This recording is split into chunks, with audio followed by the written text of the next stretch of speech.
Hi, my name is Nancy Simmons, and I'm one of the teachers at EnglishHound.com, a New York-based tutoring company specializing in English literacy and creative self-expression. Normally, we do our lessons using Skype, Google Docs, and other software that allows us to see each other and work together on editing your work. We can't do that today, so we put together a little presentation just to give you an idea of what we do and an overview on journalism because we know that is what you are interested in. So I do have a little presentation here so you won't just have to watch me talking. One of the first most important things you need to know about being a good journalist is that as important as writing is, even more important and the most valuable asset you have is your good name and your reputation. And that is something that you need to protect. Once you lose that, especially in the field of journalism, you won't be able to do your job effectively. Okay, so what I mean by that is that you need to protect yourself by always making the right choices, especially when it comes to writing, making sure you're doing your own work. Plagiarism, as you probably know, in school, work is just not acceptable. It is stealing. It is taking someone else's ideas and using them as your own. And many people over the years in all professions have been caught doing that, and it doesn't end well. Always give credit to sources. It's fine to take information from other places as long as you acknowledge that it wasn't your idea, that you borrowed from someone and you credit them for the idea or for the writing. And in most cases, it's best to use your own words. That's why are going to school. That's why got into journalism, is because you want to express yourself. You want to report on what's happening in the world. And so use your voice, use your own words. But if you need to use others' words, be sure to cite the sources and give them credit. The other important thing of being a journalist, besides being a great writer, is to research and verify everything. Don't believe everything you hear. This little picture just kind of reinforces that. People gossip, people tell stories, people think they have something important, but it's not true. So, your job as a journalist is not to run with the first thing somebody tells you, as tempting as it is to be the first one out there with a story, and that a lot of reporters get caught in that trap. Stop, think about it, research, make sure that it's true, and verify your information.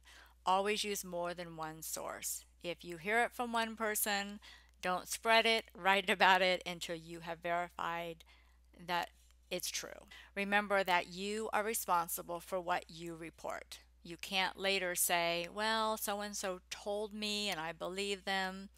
It will ruin your reputation. And again, that is one of the most important things you have. Another important thing is that when you are getting sources, if you're not doing direct research where you are looking, all over the world, internet and books, and to get background information, if you're getting current information and you are going for an interview, be prepared.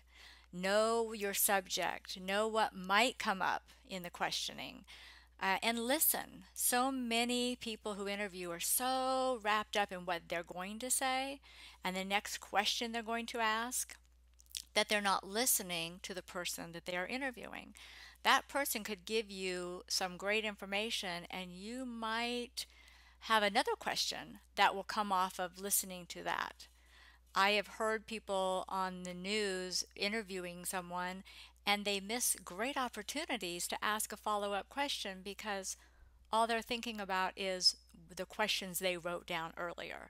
Okay, so listen, be prepared, know enough about who you are interviewing and what you are talking about that you can think on your feet, that you can come up with that great question.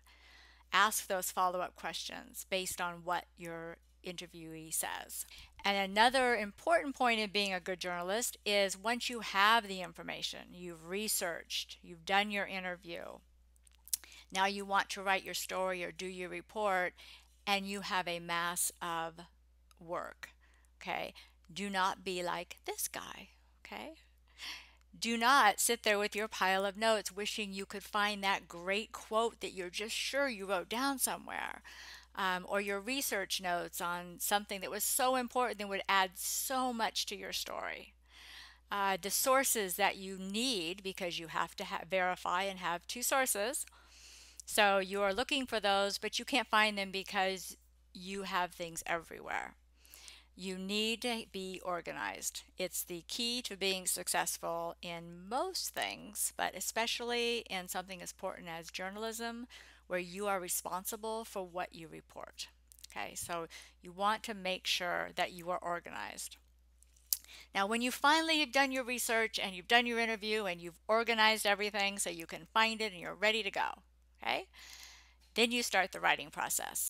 Using the 5 W's in writing will help you remember the questions that you need to answer so that you can cover everything in your story. It's just a place to start, but it's who, what, when, where, and why. So if you're writing a story about an event or something happening, as long as you cover who is it about, what's happening, when is it taking place, where is it happening, why is it happening, you will have enough information to start your story. Of course, then you go on with your research and your interviews and anything else that will make your story more interesting. But you need to at least cover the basic 5 W's. So just a good thing to remember. At English Hound, we would be writing this from the beginning, starting with brainstorming, getting the correct structure down. We work a great deal on sentence structure, vocabulary, making a very clear piece of writing. But since we don't have a lot of time here, I'm just going to show you a finished story that was written by a student. And I wanted to point out some of the different sections in the story. Every piece of writing has a format depending on what it's being used for. In journalism, it could be a newspaper article, magazine, online, blog, anything.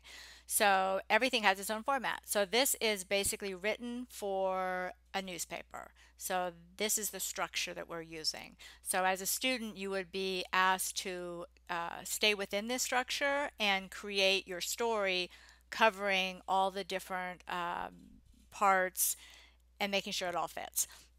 So in this one we have a headline. Fallbrook Park is going to the dogs. And a headline is meant to get your attention. If we just said they're opening a dog park in our town, you might pass right by that. But Fallbrook Park is going to the dogs, get your attention. So that's an important point to the headline.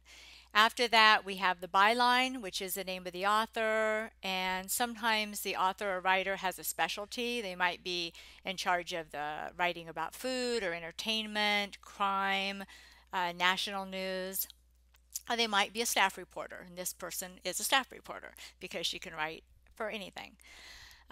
You also have the date, of course, of the paper, and the place line is what it sounds like, the place. So you start right off with the name of the place, which is different than other forms of writing, which is why you can tell it's an article. And normally you wouldn't just start with a word in capital letters, but that's what you do in this type of writing. So it starts with a place line and it's followed by the lead. The lead is very important because, like I said, people will read the headline and they'll read the lead. And the lead needs to have most of the 5 W's we talked about. It needs to right away tell your reader, you know, where is this happening, what's happening, who's doing it, why is it happening, and cover all of that in about a sentence, which isn't always that easy. You can't get very wordy because people might not finish reading it. So you try to make it interesting. You have to get the most important information out there right away. It introduces the topic. It's a very important sentence. So in this case, we have the place line Fallbrook, which is the town. And then the lead is local dogs were enjoying some playtime at Live Oak Park as the first off-leash dog park in North County opened over the weekend. So what that one sentence does is tell you what's happening, where it's happening, why it's happening, all in one sentence, which is what its job is. And then as you go on, once you have your reader's attention, then you need to fill in with more information. So you have your body paragraphs and you organize them by the type of information. So the first body paragraph describes, what's happening, that it's for the dogs and when it began and what's the excitement all about, and then the next one gives some background information. So if you were writing this article, you wouldn't just show up at the dog park because you heard it was opening and hope that somebody would talk to you and give you information and tell you why they were opening a dog park.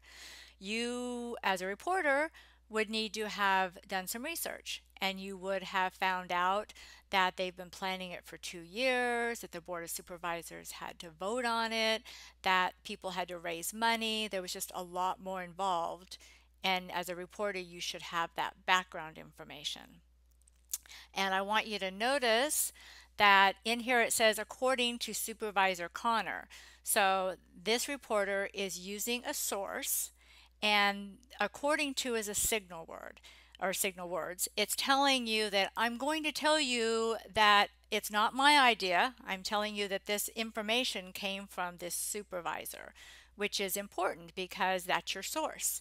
You are giving credit for the information and you're saying where you got it. You didn't just make it up. So you want to use signal words that let your reader know that that you do have a source, and that person is your source, and you're saying it by saying according to. There are other ways to do it, but that's one good way. And obviously, in order to write that, this person would have had to talk to that supervisor, make a phone call to the office, do some background and research. So that's good. And the rest of this sentence also tells you that it tells you what happened and what the county supervisor said, that they approved an agreement, but there aren't any quotation marks here. So that means that the information was paraphrased. And to paraphrase simply means that you take information and you put it in your own words. Now, it's not copying or plagiarizing because this person did acknowledge that the information came from the county supervisor. But instead of just saying county supervisor said and then quotation marks, you can paraphrase and say this is what they said, that money had to be raised before the park could be completed. That doesn't need to be quoted. It's just is information that came from the supervisor. So it's important to know the difference, that sometimes you paraphrase, sometimes you use quotations. So in the next section, there is a quote. And it is important to use a quote if you can in a story because it adds a little credibility, some personal connection to the story. And in this case, Ann Reichter, head of the Dog Park Coalition, admitted she was concerned. Now, this is another set of signal words. Right before the quote, when we learned we had to raise over 26,000, she goes on to say why that was a concern. Right before that, the signal words are she was concerned, and then the quote explains what she was concerned about. And then she broke into a big smile, you can see right here, as she continued. That's a break in the quote, and the reporter is saying this is what happened. This is the quote, and then she broke into a big smile. So you notice it's not in quotation marks because it's a description of the interview that was going on, what was happening. And then the quote picks up again. I shouldn't have underestimated the love people have for their dogs. Okay, so you have a nice quote. The writer here made sure to say who the quote was from and who that person is. You don't want to just say, oh, John down the street told me this. This is Ann Reichter, head of the Dog Park Coalition, so it gives her some credibility in this story. And the quote refers to her, and it's nice that it has a little description. She broke into a big smile because it shows that the reporter is there doing an interview. Okay, so those are just little extra things that are good to put in your story. These are all 3 body paragraphs. It kind of starts to wind down with the local dog advocates raised money, and it was time for the dogs to enjoy their park. Okay, so that kind of, you get to the information towards the end. And then the conclusion is Judging by the number of dogs running and playing without the confines of their leash, the first dog park in North County is a big success. It's important for the conclusion to tie it together and kind of go back to the beginning of the story and bring it all in. So the beginning is about the dogs being off their leash at the park, and the end is how many dogs were running around enjoying the park. So it kind of brings it all together. So what I really wanted you to see on this, and this is a finished product, that was, a lot of time was spent organizing it from the beginning. You don't just throw it together. You have to organize and do some pre-writing, do an outline to make sure you have all the parts in. But it does cover all the basics. We have a headline, place line, the byline, the lead, which is very important. It looks like a little sentence, but it has to cover several things. It has to get the attention, has to cover most of those W's, and it has to introduce the topic so that your reader wants to move on and find out more information in your body paragraph. Remember that quotations are good because they add some personal interest to the story and give you credibility. Also, referring to one of your sources, like the supervisor in this story, adds credibility. And then at the end, you want to conclude with something that ties it together. Okay, so if we were working on this together, of course, we would have spent more time and you would be doing the writing and we would be working on it together. So as we end this, what I want you to remember is that to be a good journalist, besides being a good writer, you need to protect your reputation. Give credit to your sources, research and verify, organize everything. And that works well for students, doesn't matter, just journalism students in workplace, organize.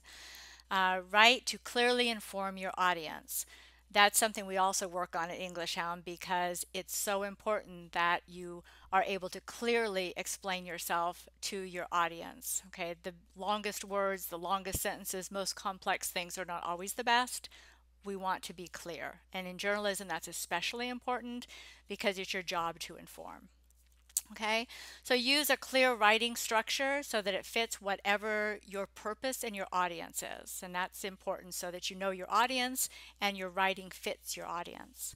Okay, and that being said, you should also enjoy the process. Writing is fun. Journalism is a great field. It's exciting. So I hope you all stick with it and enjoy it. And thank you for letting me share a little bit of this with you. Okay, thank you.